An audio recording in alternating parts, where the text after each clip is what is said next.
we open with somewhere on the Sea of Stars. The shimmering waves are the light from underneath. It seems to be marred by shadows. And we see atop of it floating recent debris. These are planks, barrels, the edges of these sharp enough to understand that this is something recent. Moving about, we hear just on just on the edge of our vision, we hear the movement of a ship, sort of breaking the waves. And as we don't see the entirety of it, just see the massive wall of wood that is its hull move on into screen, and we move up. We just barely see the last couple of letters of the ship's name, YPSE, as it moves to the side, and we move up, and we see a group of sailors, sort of leaning above the of the banister, sort of laughing. There's a mirth, but there's a cruel mirth to it. As they're sort of pointing and looking out, there's pride, mockery, and at some point, one of them turns around and calls out to the side. He goes, "Captain, I believe we've got a swimmer here." Steps into screen. Not steps into, almost jumps into screen. You cape, sort of cloak billowing, a hat that this captain sort of removes almost dramatically. You can see he's got curled hair falling in sort of gentle curls around his shoulders. A gorgeous half-elven humanoid goes, "Oh, well, I guess the crew was hardier than their ship. Well, Captain, what do? You want to fish them up?" "No, absolutely not. We drakes are prideful folk, and we only take the best within our ranks. So, if he's got the strength to swim to shore, let be it. But considering those fins on the horizon, I doubt he'll make it." Then he sort of addresses, and we can now see sort of over his shoulder, there is a field of debris as we see illuminated from below shadows, humanoid shadows slowly sinking into the deep, while other pieces of driftwood sort of rise to the top. If we would be able to smell, you would have the lingering, acrid smell of gunpowder. And the faces on the two sailors hanging on to a floating barrel are that of desperation. There's a moment where we see one notice the captain's gaze turns around and his cries become frantic. We don't hear this as music starts to swell. The sounds of gulls and the sea sort of take up the audio for the scene. And as we rise up, just in time to see two fins break the surface and then dive, bringing one of the sailors along with it. We see the silhouette of 4 islands, one illuminating the horizon from a massive volcano, the others just spots of light of civilizations. the Drake Isles, soon to be discovered by our protagonists.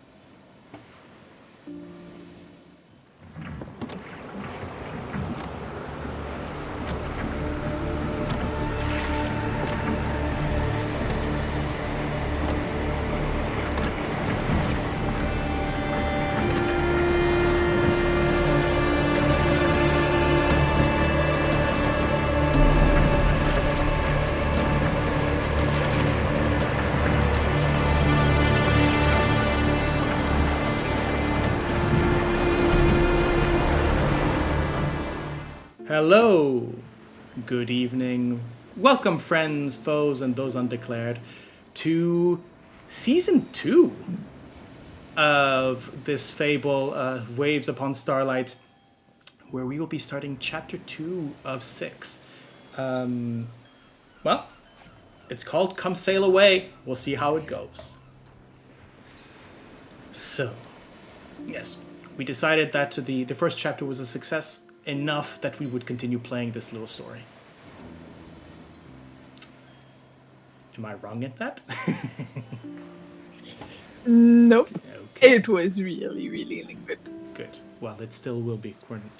Right. So, for those who are joining us, at least for this chapter, at least from chapter 1, we've decided to spruce a little bit about the place. I had fun with the overlay, and now you can actually see the a summary of the stats and of the different right down there in the corner there where Pax is. But before we get into all that whole thing, let's do something. Yes, for those coming in from chapter 1, there will be a couple of retcons. We've mentioned a few things. There's a class change. There's going to be a few changes with regards to loot. We'll get into that later. If you are joining us for the first time, because you've decided to skip everything, the intro, or you are interested in this particular chapter of the story, well, let's have a little introduction for these people. So, could you each in turn, when I call out your name, introduce yourself, let us know who you are in the RPG space and on the internet, and let's start with Nader. Could you introduce yourself and your character? Oh my god, I'm not psychologically ready to do this again. Okay. I'm Nader. I'm GenericGM on Instagram and Twitch, even though I stream a little bit less these days. And in this campaign, I'm playing a very fun Kobold artificer that just likes to set stuff on fire, basically. Yes. Blow shit up. With the artillerist subclass. Exactly. So, right. Look, I'm usually the DM that has to keep everybody under check, so now it's my time to, Yes. Your time to Chaos Goblin. Yes. Jeremy, Chaos how about Kobold. you? Hello. I'm Jeremy. Friends call me Panda. That Panda DM on Instagram. I am playing our lovely lizardman fighter, Paxaloxel, the murdering machine with the heart of the crew. Yes, when he says that he has his heart on his hand, it's not his heart. It's usually somebody else's.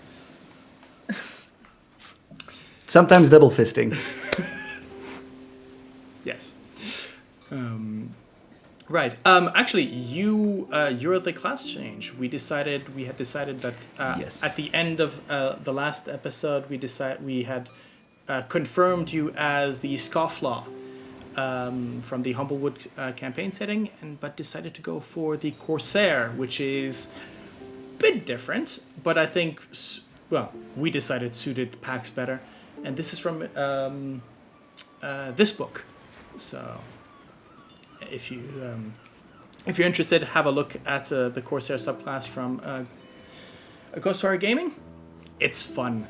A fear build, I think. It's entirely based on fear. It's a fear build over a cursing out loud build. Yeah, that's gonna be fun. Andreas. Well, hello there. I'm Andreas, also known as Bardic Desperation on Instagram, TikTok, and a few other places. I play IDM, I do general nerdery, and in this particular actual play. I am Farron, human warlock of the genie, with a few tricks up his sleeve. And a few up mine. And lastly, Emmy, how about you? Hey. So I don't really have an internet presence except on this channel where I'm known as the lovely DM's wife. We should really get you that moniker on socials. That GM's wife. That's a.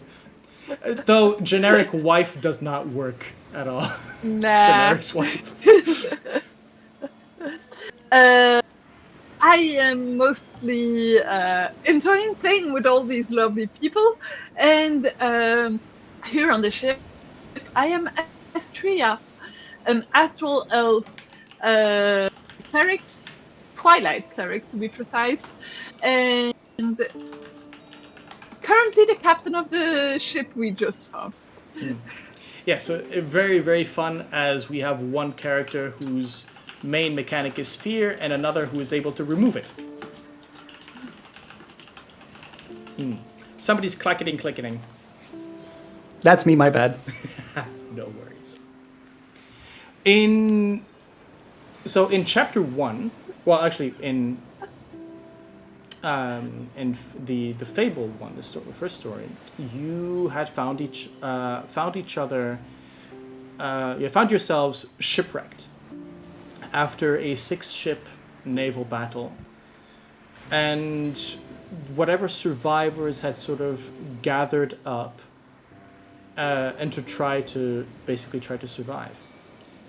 In your exploration of the aptly named Shipgrave Reef, you made a few discoveries, including the treasure that you had been sent to pick up, as well as a ship made from the debris of whatever wreckages are now strewn on the ocean floor.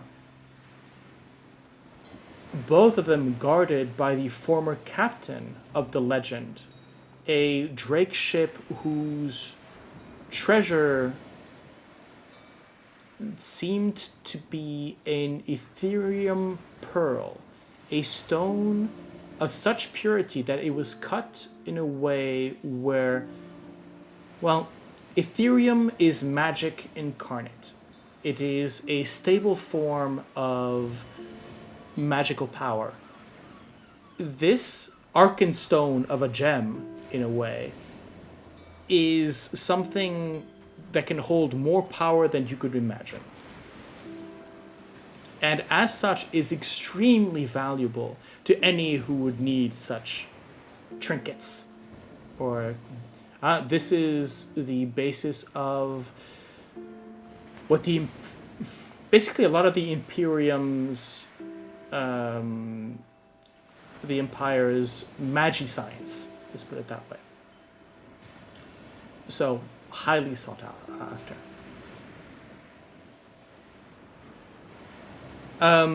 It took about a full week to finish up the repairs, including with Emil, your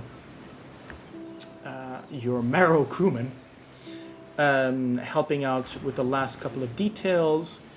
But as you set sail using the map, sort of the half-drawn map that you had found in his lair, you head out to the only destination that you have directions to, which are that would be the Drake Isles.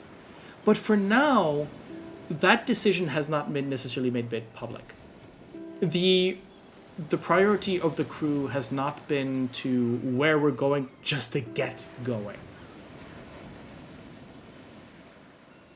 So as you move out from the reef, actually, let's start this season with a roll. Astrea, you're our navigator, correct? Can you please make me a navigation roll? So, the way navigation works is you're going to have basically bonuses and negative. But basically, you're going to have bonuses and negatives added on to a base of 12.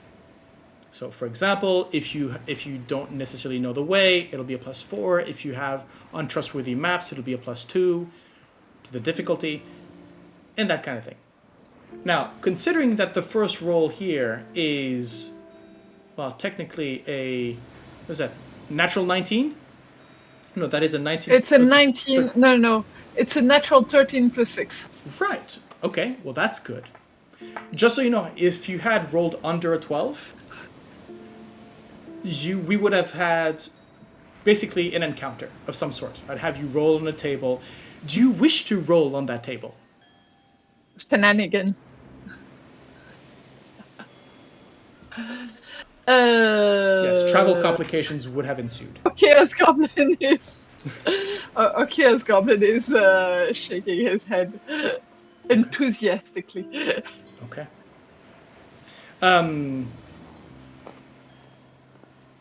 Well, I'll have a look at the table, and see if there's anything that we can look into. Navigation. Let's see. Actually, Astrea. So, are we all in agreement? We're rolling for the complications. An encounter instead of a complication, as in it's No, as in nothing threatening. complications are a series of. They could be anything from it just takes longer to, well, a storm made of glass. So.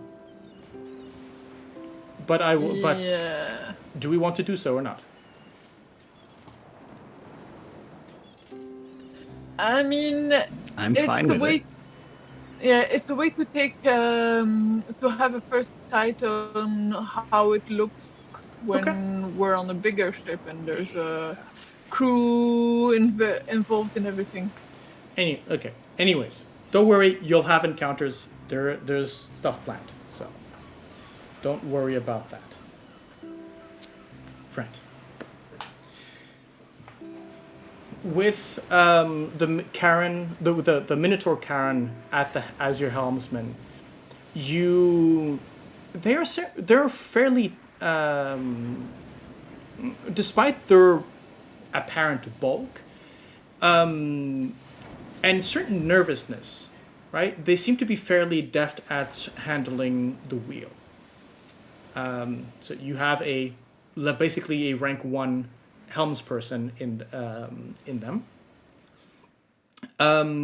But you find that she's very much sort of hesitant. It's the first time she's actually been at the wheel as the principal helmsman. Back on the Triumph, and actually not on the Triumph, actually on a previous ship.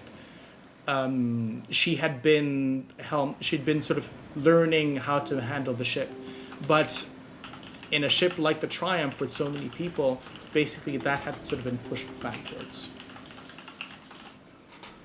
As you move out onto the ether, you head flameward, so east.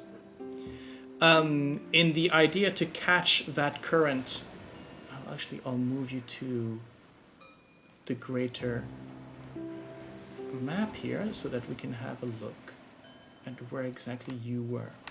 And here we go. Right, so as you can see, Ship Reef Grave is over here. Now, how to read this map? In short, whenever you see a small circle like this one right here, that indicates a portal, an air portal, basically, and the starting point of the general wind current. So, for example, if you want to get to the island of Drakes, you need to head east or flameward for a while, hit that particular portal, and then you just let yourself ride through the current. So it's much easier to get from Shipgrave Reef to the Isle of Drakes than the other way around. Every time, well, we'll get into the actual mechanics of the different kind of things later on but just so you know, we're going to, for now, ignore any rules with regards to food, materials, and that kind of thing. This is your maiden voyage. You have just enough food, just enough water, just enough supplies to reach the Isle of Drakes without problem.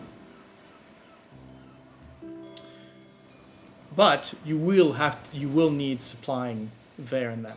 The ship itself is holding, but it is not a sturdy ship, right? This is a ship made of multiple pieces from different ships of different make of different woods.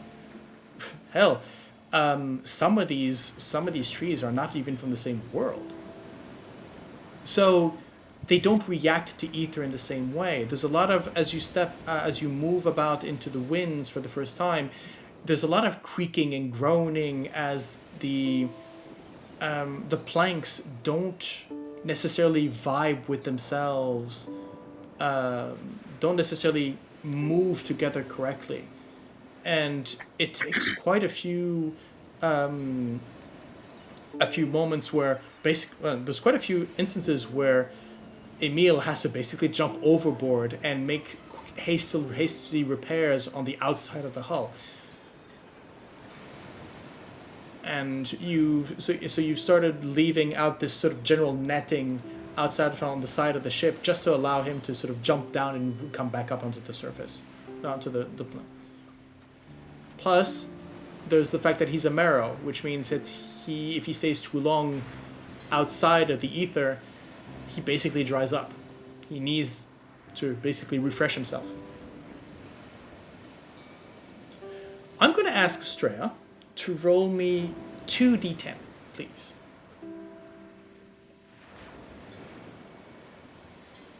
Coming right up. Thank you. For those watching, if you are witnessing a delay, that is unfortunate, but that's the nature of tonight.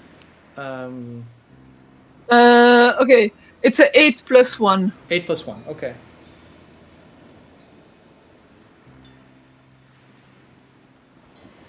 Okay. The first couple of hours are pretty much smooth sailing.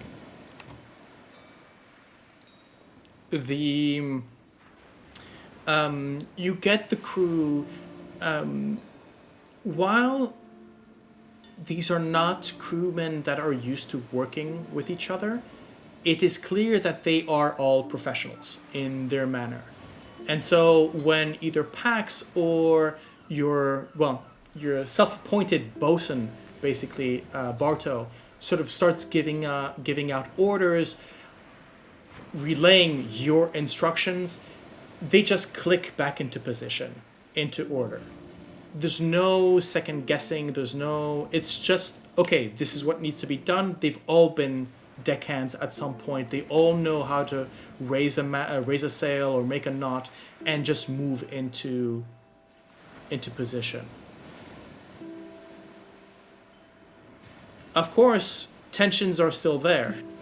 When the occasional bumping shoulders or between different ships, you'll see this sort of we're busy, but busy is keeping that tension away. And I think Pax, you would, looking over the crewmen, you would actually notice that your fellow crewmen have the majority. I think there are 3 or 4 of them, and so they make the bigger faction. And there's a moment where you see, especially with Karen sort of looming over, there is a temptation to just power and not take over, but enough to sort of power in and to have that sort of gang approach to it. Not a lot of people have allies, but your crew do. And that's something that is felt. At least for now. A few hours pass, you've left the reef is now a memory behind you. And you now find yourself sort of on open ether. A quick look through the spyglass confirms that you are alone.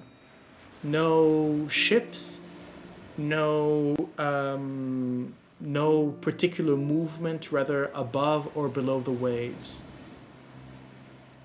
And I think that where would all of you be on the ship at this point?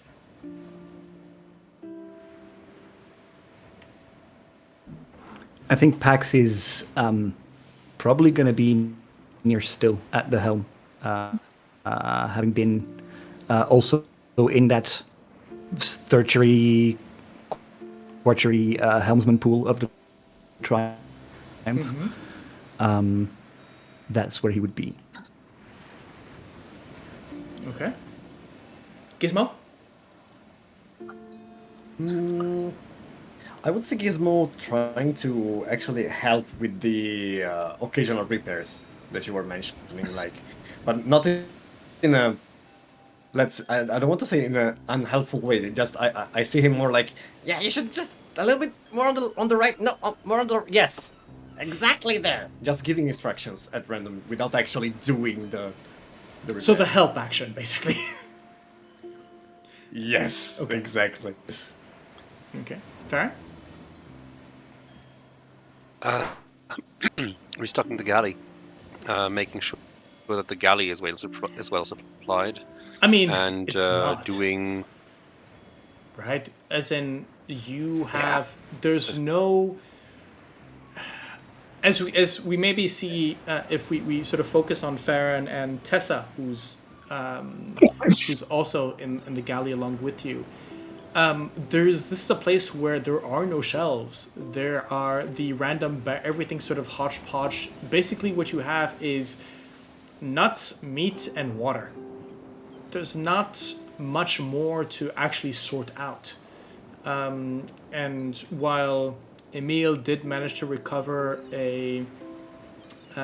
enough to sort of create a working kitchen, this is bare bones minimum. And you've got a pot, you've got a stove, but that's pretty much it. It's pretty much going to be nut and meat stew all the way to the Drake Isles. Right. Well, morale's going to be interesting, but we won't starve. Astrea? Astrea, certainly as long as we didn't hit the main current, wind current to the Drake Isles, is just going to be navigating, and so being on the deck, looking around for the few map and and points that she can see, just to be able to guide the ship in the right direction. So mostly stars. And keeping an eye on what the crew is doing. She's aware that they've been working together for 2 weeks, but this is their first real foray on the sea together, so she's keeping an eye out on the crew as well. Okay. They've next to the wheel of the ship, they've set up basically it's not a desk. It is a plank nailed into a balustrade with 2 sticks basically set up to sort of at least to have somewhere where you could sort of lay out a map, right? And laid before you are the scribbled, half-remembered notes from Emil that you'd found in his lair, which for you would kind of... You've never been to the Drake Isles, so you can only trust that this is correct.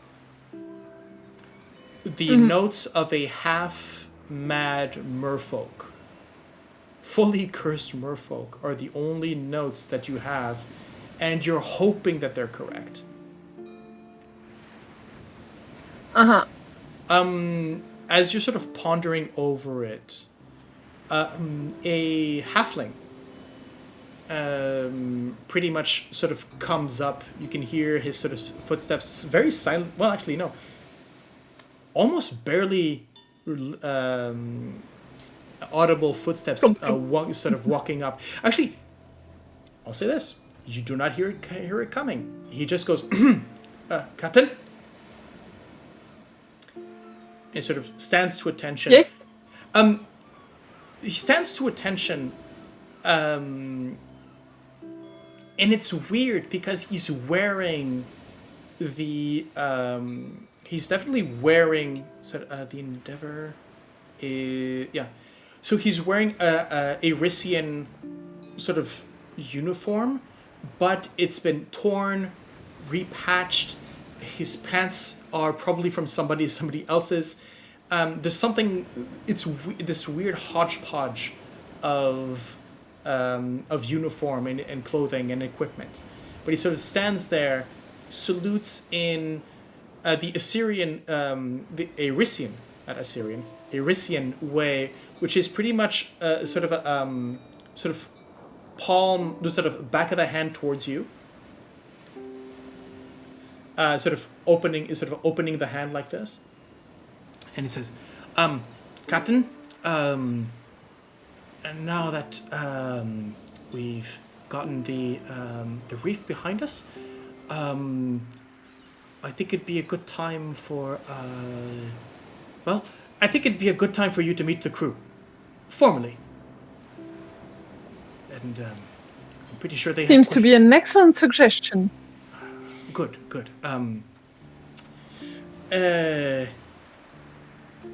He sort of goes to turn to call everybody. Says, Captain, if I may, if it pleases you, I would have a request, of a personal kind. I'm listening. Yes. You might have heard some of them being referring to me as Barto. Let's just say that's a name I'd like to step away, if you don't mind. Right. Good. Orderic Pebblebrook at your service. If you'll have me, of course. Well, Mr. Pebblebrook, you have been most helpful with keeping this crew together and handled. So, for now, I don't see any reason to change that. Thank you, Captain. Yes. And sort of he turns towards the rest of the ship, and in a voice which is, surprising for his size, basically calls out to the rest, "Crewmen, attention! Captain's willing to talk!" Farron, you in the galley at the front hear him as if he was shouting into the room. Okay. Astrea, what's your passive perception? Got some bellows on him. It's a 16. It's a 16. You notice that as he yells out, there's a small tattoo at the base of his throat that just slightly illuminates, and then as he stops talking, it sort of shuts off. He sort of turns to you with a wide grin, going, "Oh, I've been missing that." As the crew sort of steps up, you see about a dozen, 3, 4, 5, maybe sort of a bit, just under a dozen crewmen, including Emil, who's clearly sort of scrambled back onto the deck, and you can see that he's still freshly out of the water. We'll call it that, and you can see the ether sort of slowly.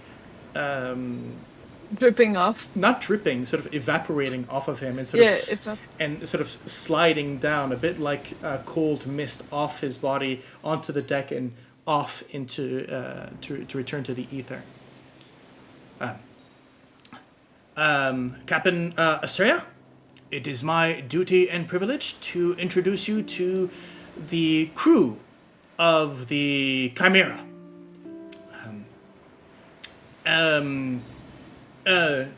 He sort of turns to you, Pax, first. Paxaloxel will be serving as your first mate, per your pleasure. And and as defined in a ritual manner, Astrea will salute back to. I don't know if Pax salutes or not, but Astrea will salute and acknowledge it. Pax does not salute, but he does offer a nod in recognition. As acting helmsperson, Karen, formerly of the Triumph, then pretty much I'm gonna just go in the order that we have here. Emil Markov, formerly of the Legend,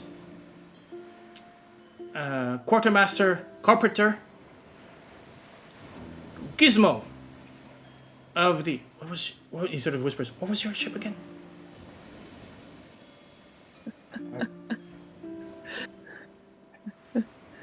Considering that I believe it's the Endeavor as well. The predestination. Predestination. Predestination. Yeah, predestination. Yeah. It's Gizmo of the Predestination. For acting Master Gunner, despite the, well, mostly because he's got the only gun on ship. Pardon the humor, Captain. Won't happen again. And I've got actually one normal pistol in my Yeah. artificial gun. By the way, no ammo. Astrea has a quarter lip curl, you know, of the. Yeah.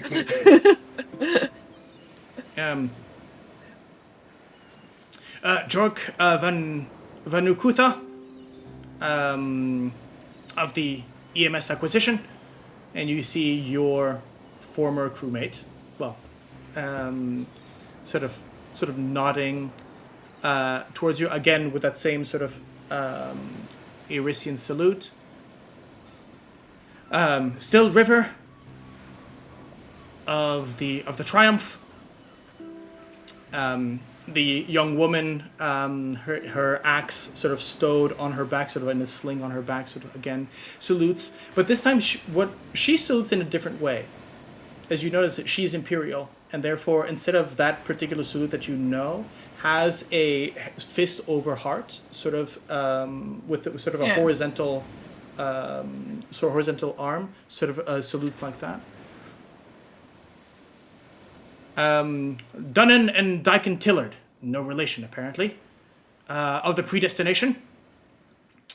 Tressa Silverweave, Predestination as well, will be serving as cook alongside Farron.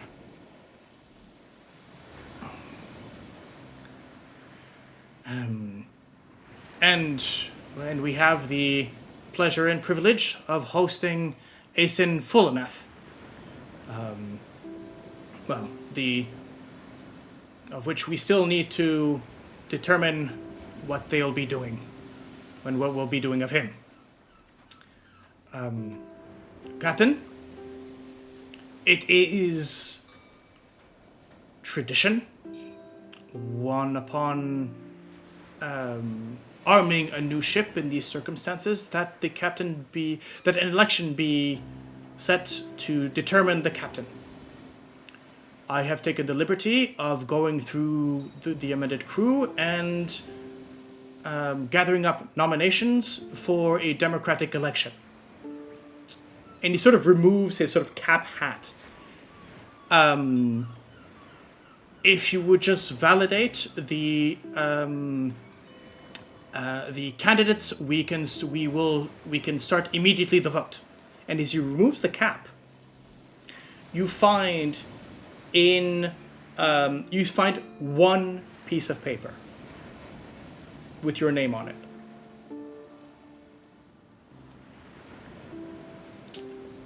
Right. All in favor? You hear an aye go out throughout the crew.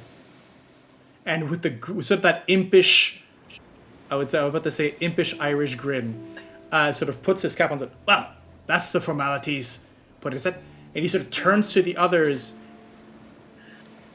and there's a cheer going out through the crew. Well, I guess now, Captain, now that we've formalized your position here, I think it is time that you maybe speak to the crew. And so this time he sort of lowers his voice so that you hear it. Not to be a bother or to direct you in any way, Captain, but with crews from different ports of call, I think we're all wondering where we're going and what I hear it. the future will bring to us. Anyways, yes. Pardon me. And sort of steps back, places his hands behind his back, and lets you speak. Yeah. Astrea take a couple of steps forward and is simply going to say, first and foremost, thank you for your confidence. I know this is an untraditional way of gathering a crew, and I know that up until here, we've been mostly in survival and crisis mode. I appreciate all the efforts every single one of you have put in to making this ship and this escape a possibility. As to where we're going now, unfortunately, we do not have a choice. We have only one itinerary that is given to us a possibility and that we have a map for. We are going to the Draken Islands. There's a murmur going through them, throughout the crew. Pax, how do you think your crewmen would react? Ooh. Karen would pretty much remain calm and just be listening because Karen doesn't have the attachment to the Empire, same as Pax, not having that same kind of attachment. But I do imagine for someone like Still, who is more native Imperial, this comes in as entering a wasp nest. It is the enemies and the lawless home that we're literally sailing towards.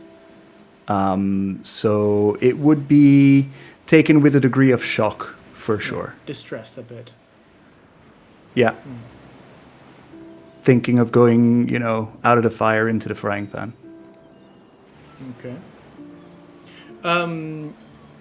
Astrea, I'm pretty sure Jork would follow you, right?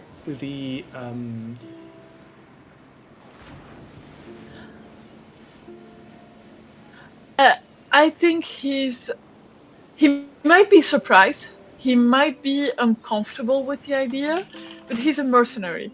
Mm-hmm. Like every sailor on any Assyrian ship. So I think it's less of a shock because they're used to a little more of lawlessness and there is less of an attachment to the kingdom, because they're mercenaries, basically. Mm-hmm. Odoric is very much sort of he's just okay, yeah, that's that makes sense. Considering that we'll get into his backstory later, but he's sort of there's a smile to him. He goes, okay, yeah, I'm in on this. I'm in on this.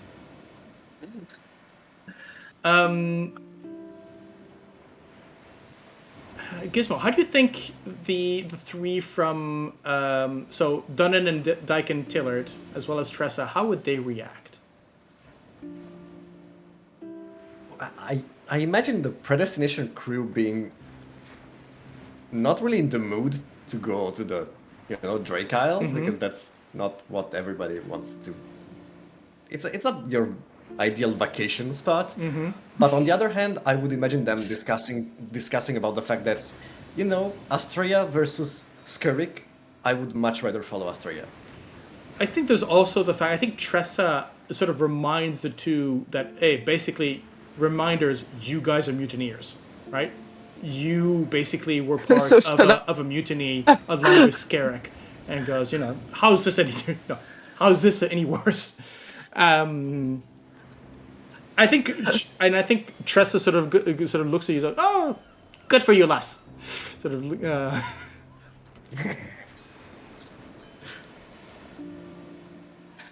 I mean, on that part, Still River and Asin both are mutineers as well. They mutinied later, but they also have a background of mutiny now. So Pax remembers. Yes and no, right?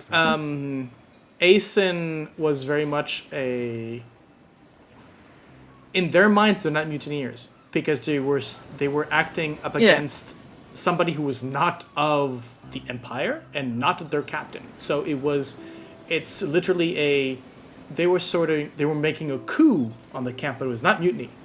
Technically, they should have been, if they had won, they would have been the victors and they would have written the story. yeah, right.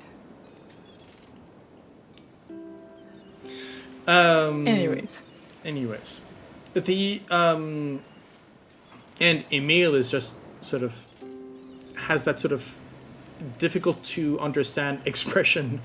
You can see that despite he's been part of the group for about a week now, people are still very wary of him.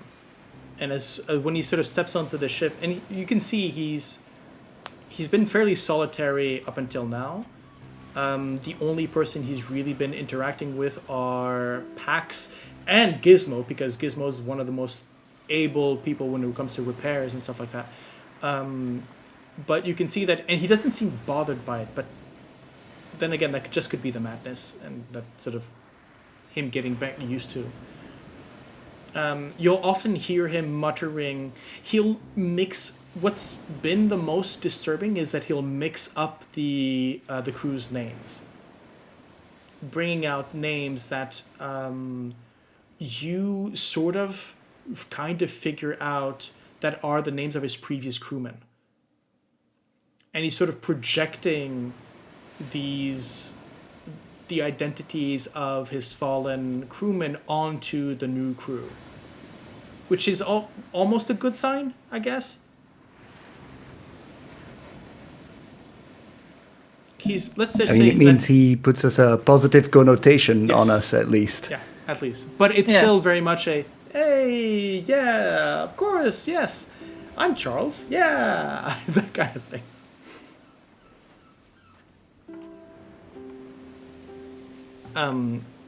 The murmurs sort of continue on.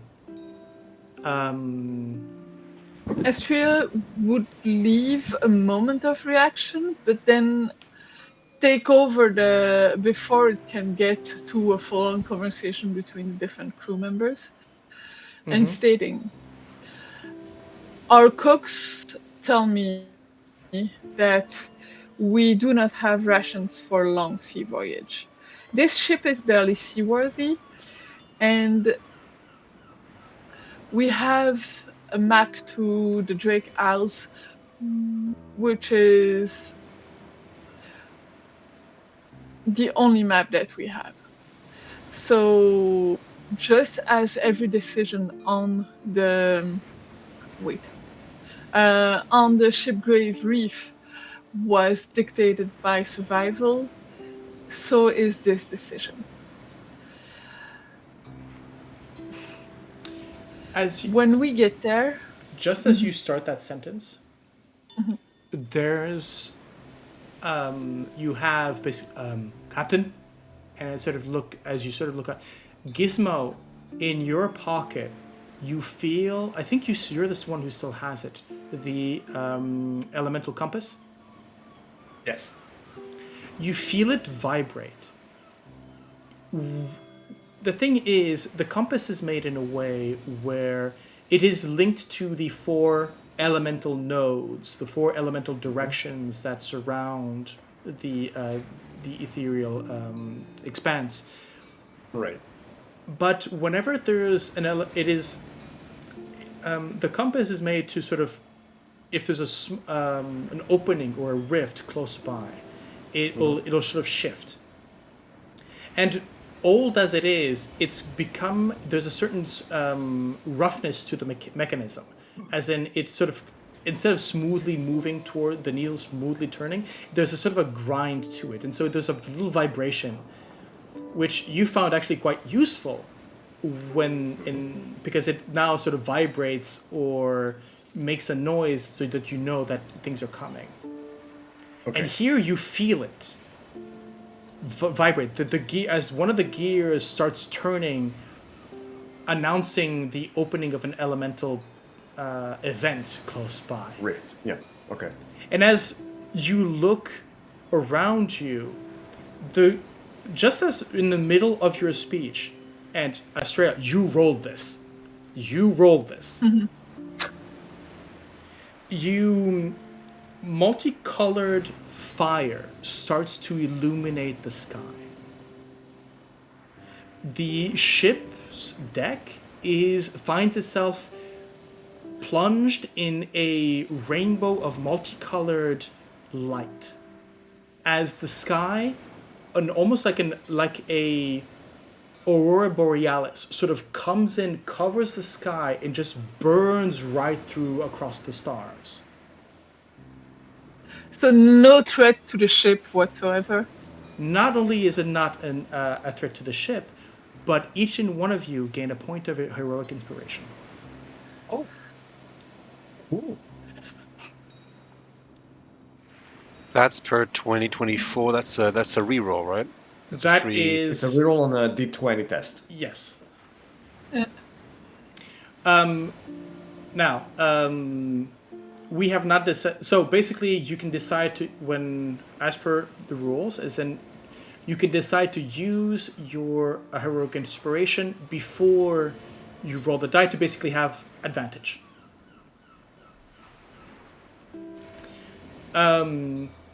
We will come up with some homebrews to kind of see if to sort of maybe better serve that. We'll see about it. We'll see how we want to do. Farron, I believe as a human, you get one automatically at the end of a long rest. Yes. Huh. That's your racial as a base. Yeah. Interesting. I did not know this. This 2024 is full of surprises. I'm still learning the much bits so. and bobs. We'll discuss this maybe later on, but I would actually propose that you a homebrew rule that I've been thinking upon. You may at any moment. So, if you decide to use, you can use your you can decide to use your inspiration before any roll and have advantage, right? If you decide, however, you may use your reaction to spend your inspiration to give that advantage after the roll. We always roll twice on roll 20. You may decide as a reaction to use your inspiration to allow someone else, to use the other of the two results, whether good or bad. How does that sound? So basically negating any advantage or disadvantage you would have. How does that sound? Let's try it out. Okay. Let's use it. Right. And as per inspiration, well, we have, Farron, Jeannie's favorite princess, is going to get one automatically on a long. However, Should you inspire others by a feat of strength, intelligence, or just plain craziness, you'll get those. So, by the way, feel free to use them because you only get them back if you use them. Yeah, true. Right. I think not to. Sailors are superstitious by nature. And here, having this display above you, pretty much at the middle of your speech, shows in some ways that you have been marked for greatness. And you can hear Astrea, you can hear whispers. You hear the name, you hear the Empress. You hear Aleph, I believe? Asteth? Aleph. Aleph. Asteth. Asteth.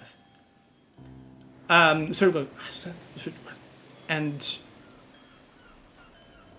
yeah, maybe there is a sign. Maybe there is something there. And I definitely believe that dice tell a story, and the fact that the player rolled this particular event, yeah.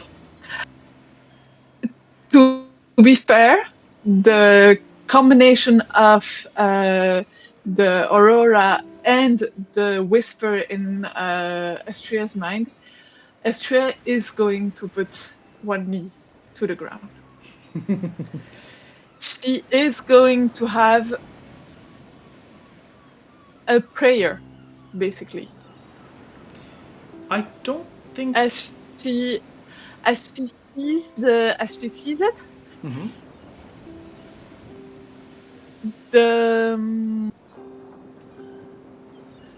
Her whole faith and path and way to get there being so recent and so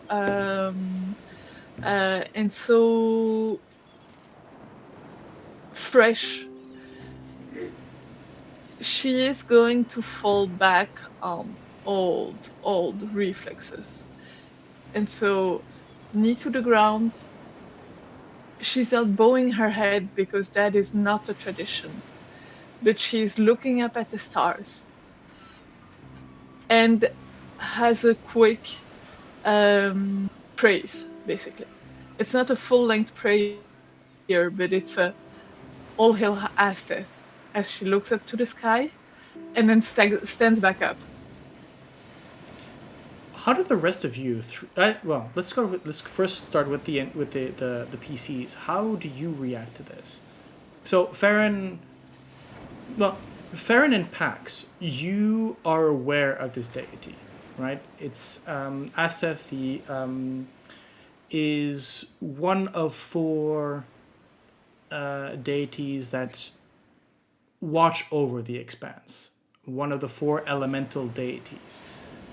Asteth is the goddess most linked with fire, the Empress, and in a way, they're both her cult has moved outwards from the expanse into the empire and into the kingdom in their own particular fashion. So you would be aware of this deity and how she's perceived. Gizmo, you have no idea. You've seen a very pretty light show, and I don't think you maybe have heard the name being Maybe. called, but I mean, you're from Faerun. The number of gods in Faerun are just It's like countless. yeah. Okay, fair enough. We'll have to explore what kind of faith Gizmo has, but if any, by the way. But so let's start with Farron and Pax. How do you react to this fairly visible? Astrea, do you have any words, or you just bow in front of the display? No, she's going to just take a knee, say, praise Asteth or all hail Asteth or something in that vein. Yeah, so you are heard. Probably not even. Yeah.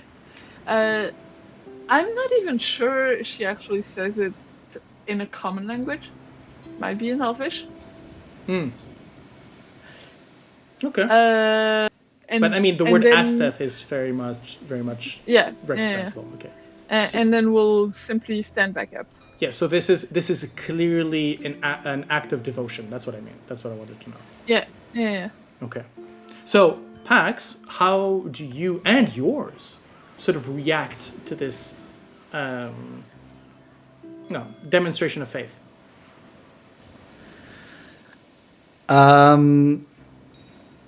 In Pax's previous experiences, faith has always been a useful distraction when used for your own good, and not necessarily some doctrine to follow or to anchor yourself to.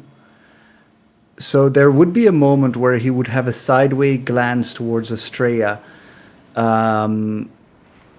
and it wouldn't really be a sneer or something that big, but his nostrils would just flare a little bit more with a deeper exhale of a sigh. Not really in disappointment, that's even too harsh, but he would just sigh at the sight of a captain kneeling down in front of her crew. Something he does not see from where he comes from. But his eyes would mostly be trained on his folk. He would very much be observing Karen. Is Asin also gathered there, or is Asin in a hold somewhere? I think. What you tell me? Would Okay, Asen had no. been moved up to the deck? Absolutely. Pax would not have kept Asin under lock and key. He would have very much said, when we reach next port is when you'll decide what you'll do. You can step off at port or you can stay on the ship. It would have been a brief moment where he just lets him loose and lets him join the deckhands rotation, just to see what he's going to do from there. Okay. Yeah. But Pax is observing them. It's very clear that his eyes are trained on the former Triumph crew members. Roll me an insight check. Yes, sir.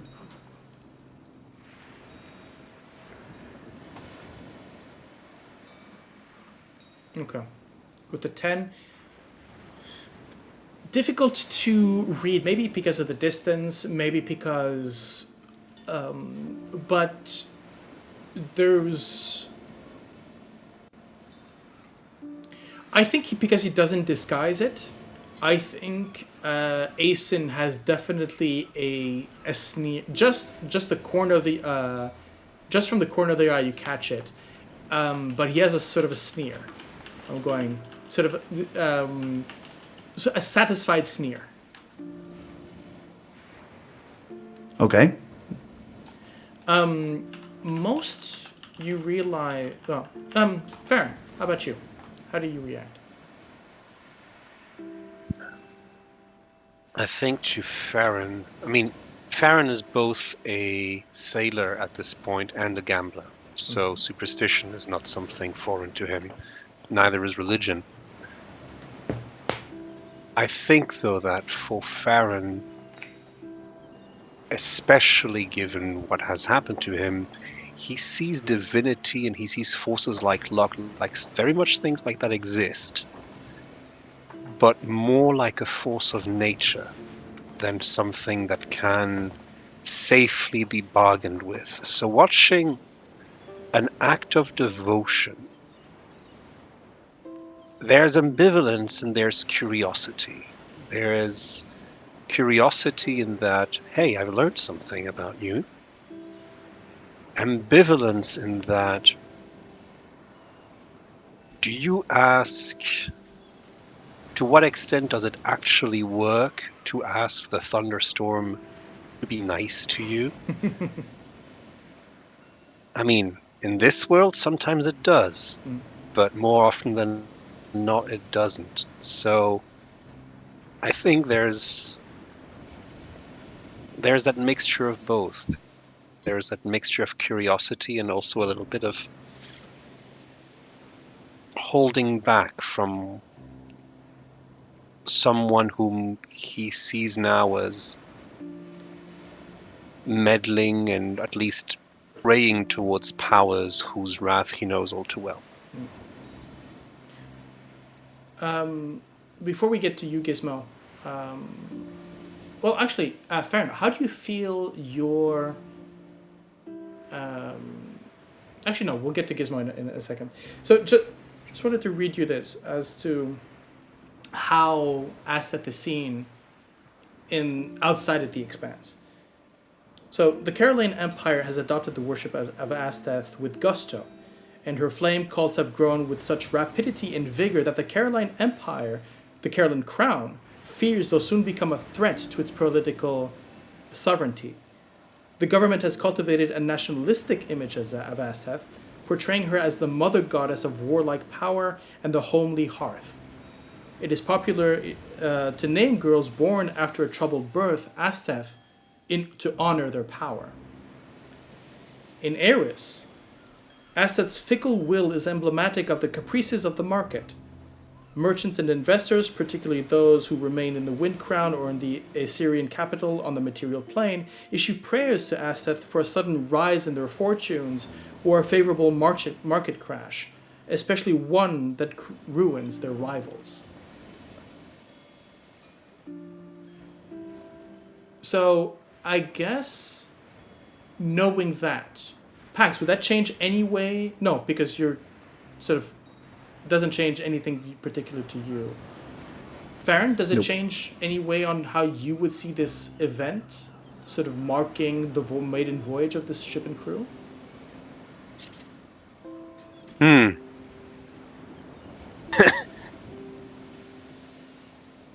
There's this sense of having been a cosmic plaything for a little while. This is definitely adding to it. I could see that.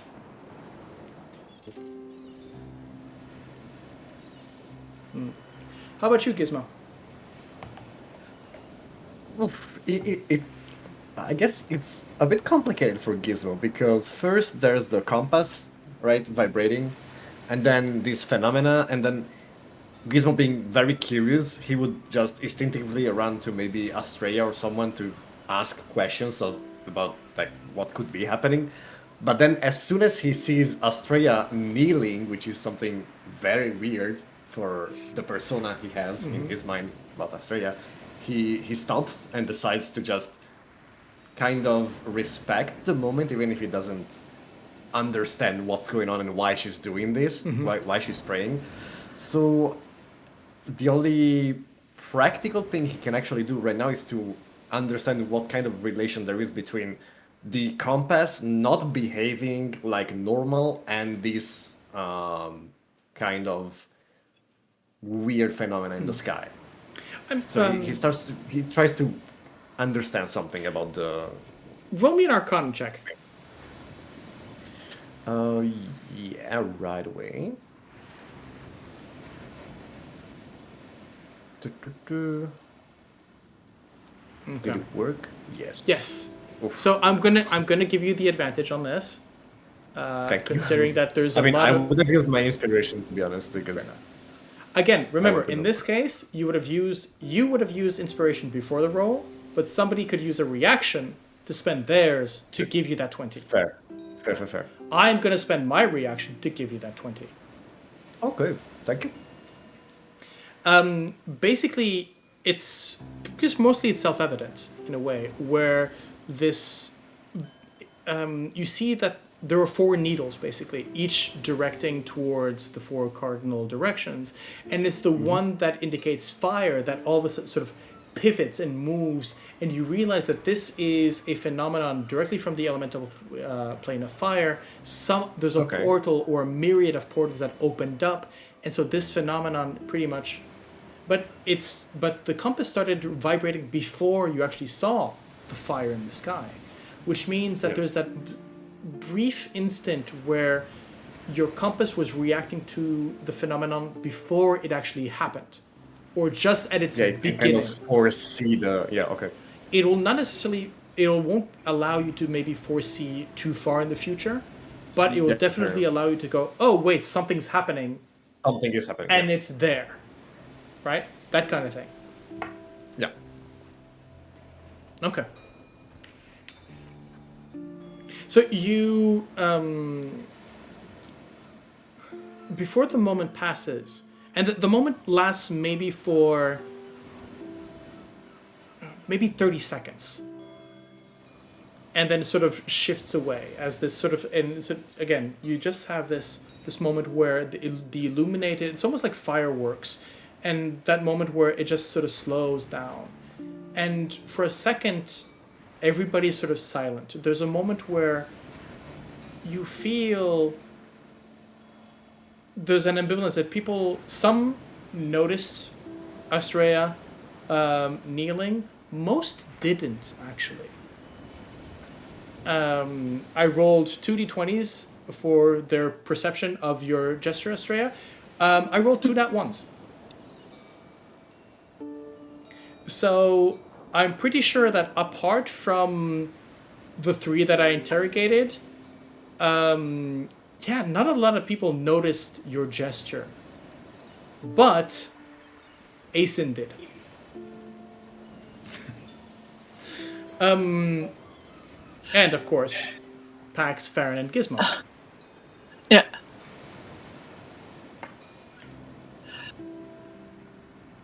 Astrea wouldn't have stayed kneeling for the whole part. It would have been knee down, looking up, and then just standing back up also. Yeah. So that helps. Everyone would have been distracted by the spectacle. So I think there's also, as this flame sort of passes through the sky, it does come with a vibration in the air, sort of a whoosh as well. So you can, there's almost like a sonic boom, but softer and longer, that sort of hits the deck, and people sort of feel, and I think that's when you actually do feel that energized, and people are going, okay, with Astat has clearly done this is a sign, we've gone out, this is either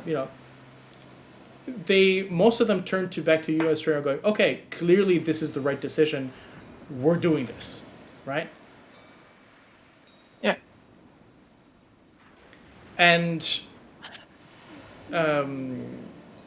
Pebblebrook again taps his throat, the lights up. Okay, that's enough of that. Everybody, back to work. We've got some sailing to do. Winds to catch. Come on! And starts directing immediately, and there's a flurry of activity that goes by. I look to the 4 of you. What do you do?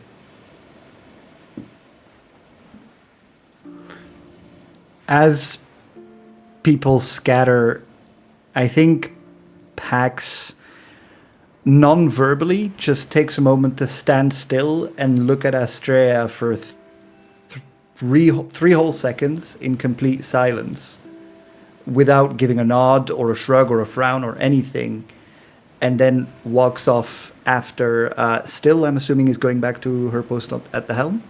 Or... So Karen would be at the helm, yeah. Oh, Karen would be at Karen the helm. at the helm. Yes, Karen is at the helm. Right. So the Minotaur is at the helm. Right, because Karen seemed to be a little nervous, right? That's what you described earlier? Or was that still? No, still. Oh, right, fair. Then I go towards still, actually, because Who's that's probably going to the sills? You've... Okay. Yeah, make me a... Yeah, I think no, there's no perception check to be done here. But as you know, you turn to find her. She's moved up back to the sort of the fore rigging, sort of checking up on whatever task she might have. And as you step up, I think as you're moving through the crowd-ish, you notice that you're coming up on the end of a very brief conversation with Asen. Now, Aeson has... everybody knows that Aeson is technically a mutineer. He's basically on... He should be in the brig, but you don't have enough hands to... and so there's been a lot of people sort of avoiding him, in a way. But... yeah, I think you still, freedom of movement, and you trust him to be at least a professional, if not a game player. It's either that or you left him on the island. But yes, you do find him there's a brief word to Still, and as he sees you coming, he sort of turns. There's that look of not a respect, but there's definitely that you're not my friend, right? There's that directive that it's almost a look of you did this. You don't know what he's referring to, but there is that moment of you did this, and he sort of walks rapidly in another direction.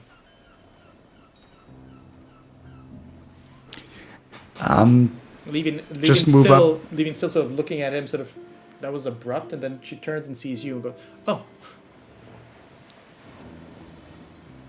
And just watching Aeson walk off, going back. What crawled up his ass?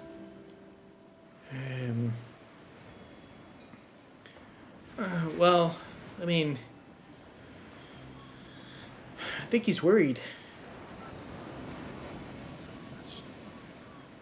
He said something about this didn't bode well, and then just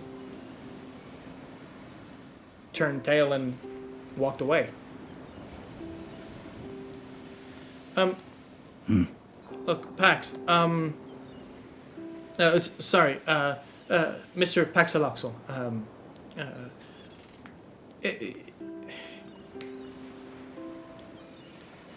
I appreciate the fact that I'm not... I should be with him, brig and that whole thing, brought on charges, and I understand that. And I understand that you understood the situation, and that, if we ever get back to Imperial territory, I'd be able to find another commission, and, things will get to normal. But I don't think that's going to happen, is it?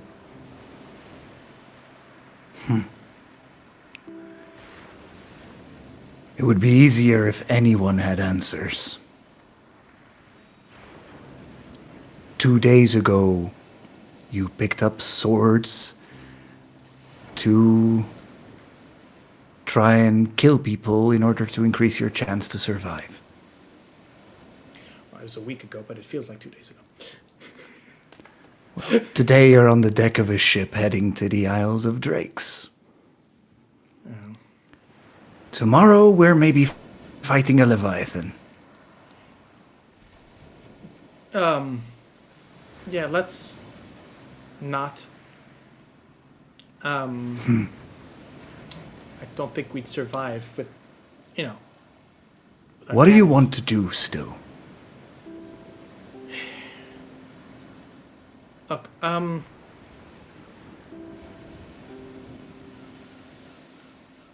I joined up because pretty much like any soldier joins up. There's a lot who will say they do it for patriotism or king and emperor, for the empire. For me, it was just a means to get fed. Back where I come from, blight hit us pretty hard. Had to find work somewhere, and, well, apparently, just the amount of aggressive for a farmer's daughter.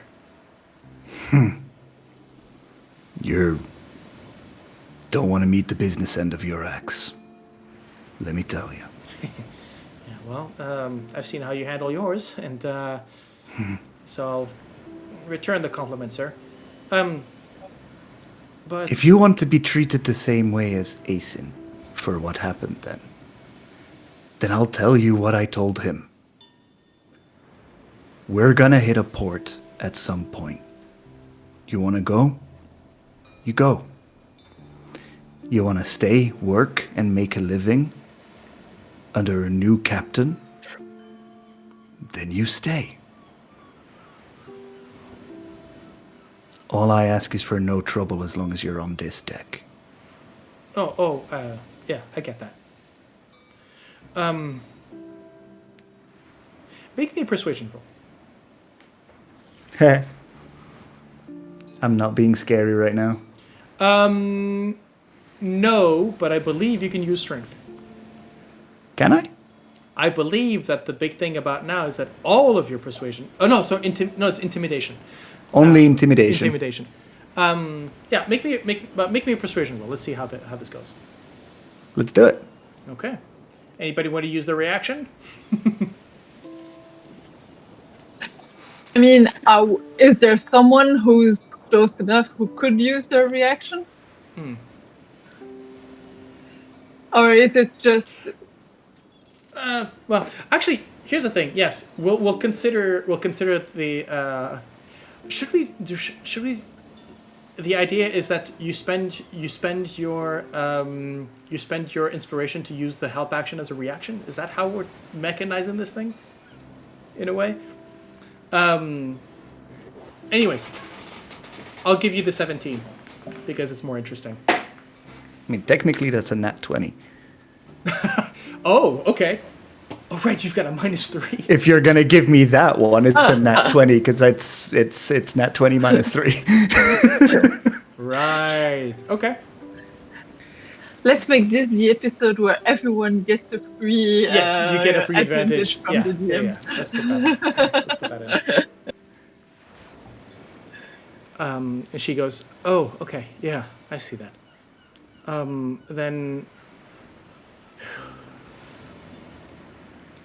Then I think you should know about this.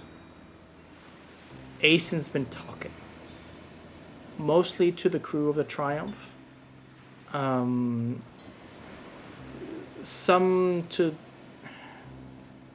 He's also been talking to the two non-brothers from the Predestination, the Imperials. And this, about the captain, or acting captain as he referred to her. When well, I guess we can't call him Bardo anymore, but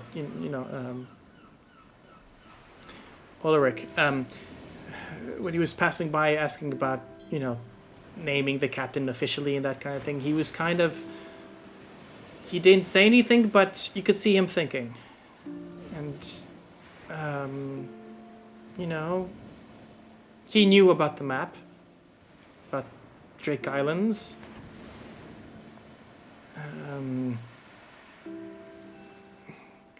Look, I don't think anybody would have followed him, but he still had an idea of trying to, if an opportunity comes up, to just, take the ship again.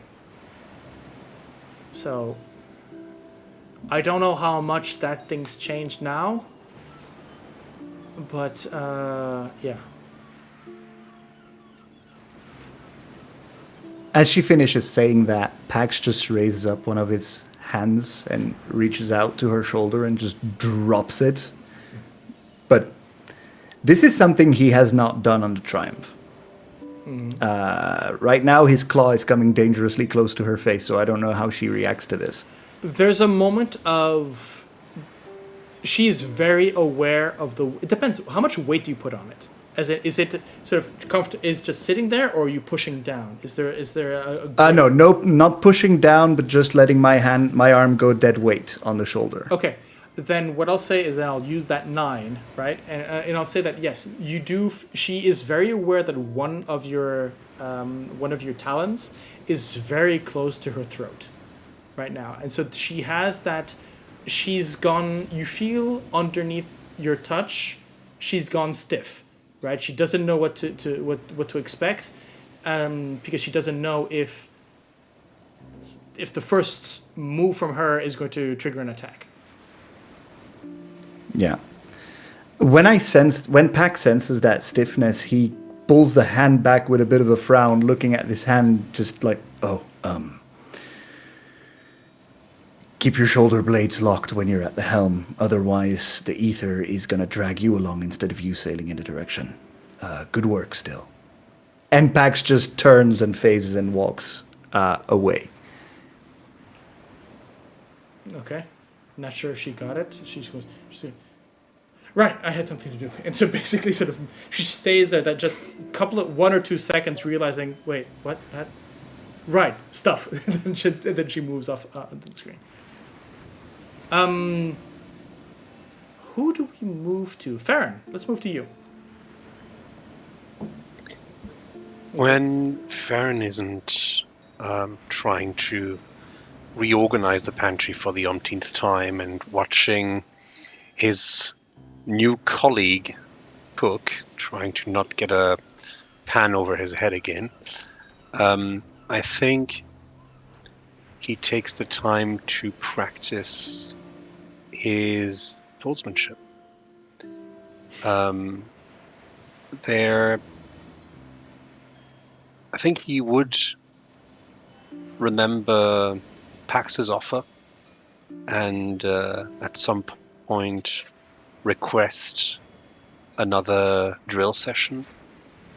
And in the meantime, though, you would see him in the back and picking up a real sword once again, one of the cheap leftovers from the battle, and try as best as he can to move through the basic drills that Pax put him through the first time, but also trying to watch who else on the ship carries a similar weapon, see if there's other things, other tricks that he can pick up, and would try and get more in shape combat-wise. There's, as you do the drills, I'm looking at, you're a fairly dexterous person.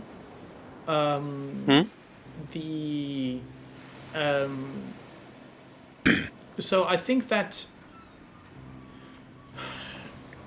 anything that is something of a short sword or a club or whatever, you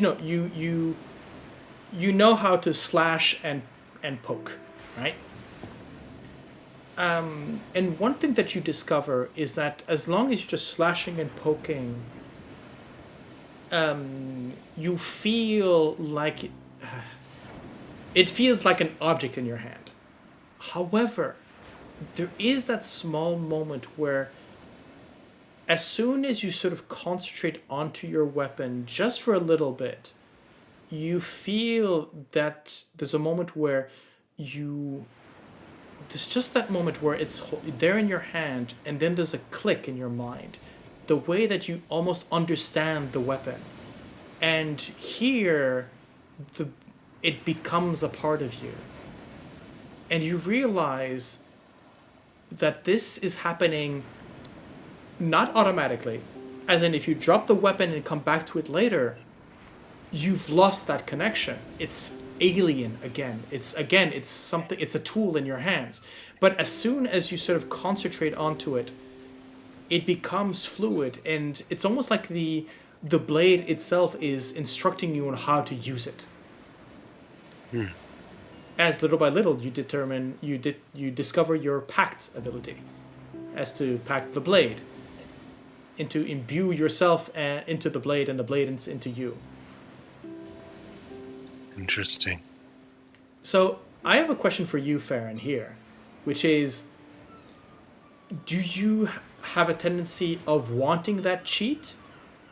Sort of, it's easier if you just concentrate and let the weapon speak for you, or do you keep that distance and try to do these runs? I think Farron isn't one not to press an advantage when he has it. but he also knows a blind spot. The first time that he did the drills with Pax pointed out that he was full of openings, that he didn't fight like someone who knew how to handle a weapon. And so maybe before having talked to the genie, he would have just gone for the easy option of listening to the weapon. But now there are times when he stops listening and actually makes a point of doing it the hard way as well. Going back Gizmo, I promise we'll get to you in a second. When you have these drills with Farron, it becomes it's almost the spectacle of the evening as, the day goes by. There's nothing much happening. Actually, we'll come back to that later. I've got another thing to do in the meantime. Let us move to Gizmo. We'll talk about the evening spectacle later. Gizmo, you've been... So, one thing that Aetherial Expanse ships have is all of them have some form of motorization. Winds here are usually either very stable or completely unpredictable, and so quite often what you'll have below the decks, either to the center of the ship, in the case for Arisian technology, or at the back, or is it the other way around, you have a sort of a paddle boat motor, basically. There's a paddle system. Yeah. And the system seems simple enough, right? There's an ethereal scoop which brings ether into the engine. A mixture of water, fire, heat basically produces the momentum necessary to move the paddle boat forward. So in a way, as long as the paddle boat is moving forward, there is that intake of ether and it keeps moving forward. Mm-hmm. As the speed of it is sort of dependent on the efficiency of the motor, but that's, as you're standing in front of this engine that is basically 3 times your size in height, not to mention the width and mass of it, it is very much something that has been brought up from the depths, piece by piece, by Emil, and hodgepodge together in a mixture of inspiration, trial and error, and very vague memories. Mm-hmm. But I think you pick up on it fairly quickly, right? And go, it's a simple steam engine, right? Things go here, Okay. fire goes here, pressure goes here, and it turns the wheel. And I think that's where we find you here, as in sort of looking through, sort of looking at, sort of working on this. As I think Emil sort of, again, sort of moves in, you can hear he doesn't walk as those vestigial legs of his, or sort of, he sort of has sort of been bandaged to his long torso, which now turns into a tail. And so you have that sort of mixture between the scraping of his nails on the ship and the sliding of his body forward. And he goes, Okay. Is working properly now, seems. I take another few seconds to kind of admire the engineering of the thing, and then I look at him like, how did you build it from scraps? No scraps. Find engine in good shape. Take piece, place it. I take another piece, place it in same spot. Take apart, put together. Bigger pieces a bit more difficult. But takes time. I had time.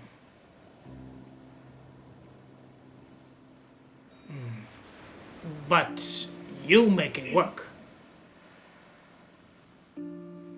What does he mean with you make it work? Like, So because to me, the thing is running right now, right? pretty much, but there is a moment where the first couple of instances when you ran the motor isn't. For now, you've worked on wind power. Okay. You haven't been really working the motor itself. But there have been a couple attempts over the past week. You're a little guy. You're not going to be the one sort of bringing in planks, but engines and magical engines you understand. And so you've been pretty much fixing up this engine, soldering where you need to be, mending where it needs to be, adjusting the intake, the outtakes. He's not an engineer. He Legoed this thing, right? As in, he took it apart and remembered where the pieces were going. He has made mistakes. Of course. Okay. The engine here, you're realizing, is not at all optimized. It is not calibrated correctly. It would need it would need to be Overhauled, basically, yeah. not replaced. It would need to have a whole haul over completely by somebody who knows what they're doing. You happen to half know what you're doing. Okay. Right? This is you hot wiring it basically rather than actually fixing it. Fair enough. But yes, no, you. I build back, but you breathe life into this. I look at him. I kind of have this half smile, like he was kind of challenging me because this is like a big repair, basically. So I'm like, yeah, we can make it work somehow. Then we start it, huh? Good to go? Yeah, of course. Let's go. We'll start right from, and then I just point at the random. There's piece of the there's a. engine. While there is underneath the ship, there is a scoop to gather up ether into the pipes. It needs to be armed, right? You need to add water into the pump, and so there is basically a hand crank on the side of the engine where basically you pull in, sort of sucks in the ether from the outside to the ship into the ship, and sort of cranks it in. And so you can see through the small sort of glass. Sort of visual aid where you can basically see the ether sort of moving in, and you hear the engine slowly come to life, and you kind of hear there's a hiss that comes in as the ether hits that small amount of water that serves as a catalyst for the whole reaction in a way. And as the ether sort of expands, it starts moving this engine. And then you have to the other side basically a manual crank that allows the helmsman to basically start the motor from them. But you need to link those two together.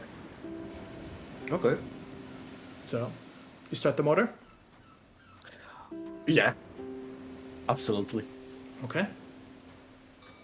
As you crank, there's the wood and brass pieces sort of connect. They start moving together. There is that, and there is a jolt in the ship, which everybody feels as all of a sudden you move just that 1% faster than the wind, right? Where you just have that jolt and you're realizing that you're going on a momentum, as you can see the sails sort of half filled as they were, sort of droop into position as you're moving, not with the wind, but just faster than it. And there is a there's a grinning smile on Emil's face, which is all the more disturbing as it's basically just him opening his mouth, split all the way to where his ears are, with these needle-long teeth.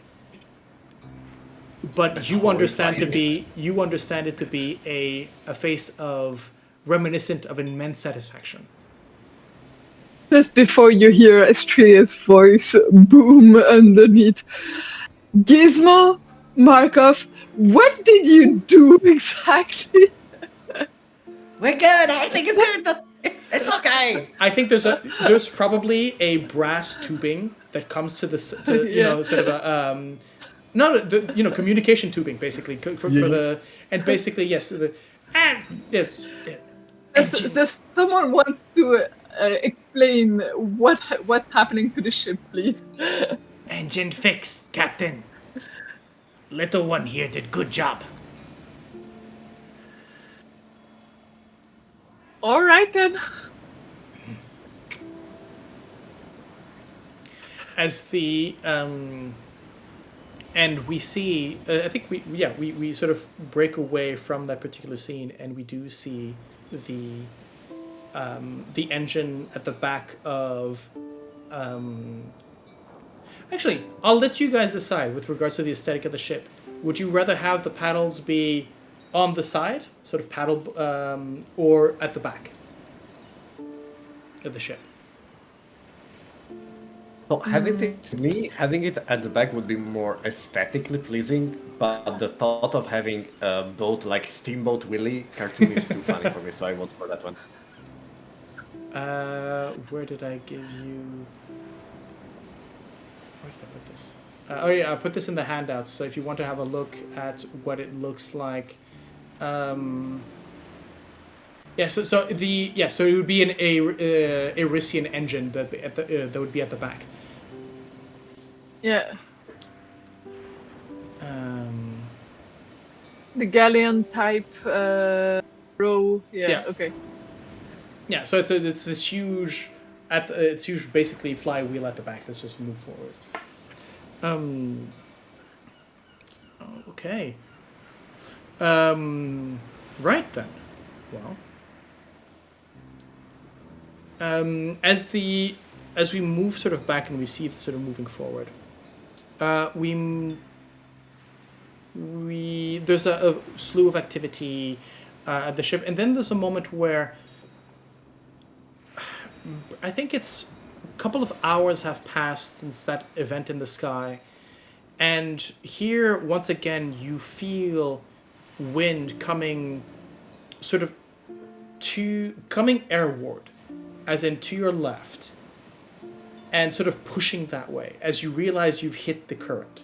You've hit the air current.